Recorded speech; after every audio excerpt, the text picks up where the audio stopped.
இது பார்த்தீங்கன்னா ஒரு நல்ல மனிதர், இதற்கு உதவிகரம் நீட்டும் அந்த ஒரு மாமனிதர், அவரை வச்சு ஒரு சின்ன கவிதை.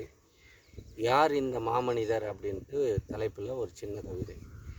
29 அக்டோபர் 1976ஆம் ஆண்டு சென்னை ராயபுரத்தில் பிறந்தவர் இவர்.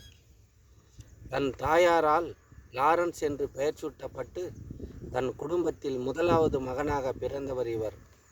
சிறு வயதிலேயே தந்தையை இழந்தாலும் தாயின் அரவணைப்பில் வளர்ந்தவர் இவர். சிறு வயதிலேயே மூளைக்கட்டி நோயினால் அவதிப்பட்டு மருத்துவ உதவிக்காக அலைந்து திரிந்தவர் இவர்.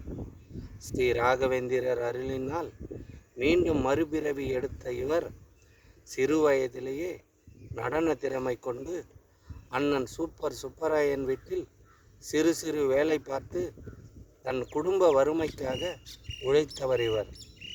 சூப்பர் ஸ்டாரால் தனி ஒரு மனிதனாக அடையாளம் காட்டப்பட்ட இவர் நடன இயக்குனர், நடிகர், திரைப்பட இயக்குனர், தயாரிப்பாளர், இசையமைப்பாளர், பாடகர் என பல்வேறு முகம் இருப்பினும் தமிழ் சினிமாவில் தனக்கென ஒரு இடம் பிடித்தவர் இவர். தன் தாயின் நிழலில் வாழ்ந்த இவர் தன் தாய்க்கு கோவில் கட்டி தன் அன்பை வெளிப்படுத்தியவர் இவர்.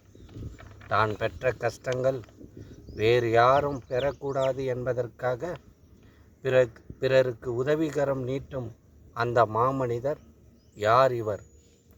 அண்ணன் ராகவா லாரன்ஸ் தான் அவர்.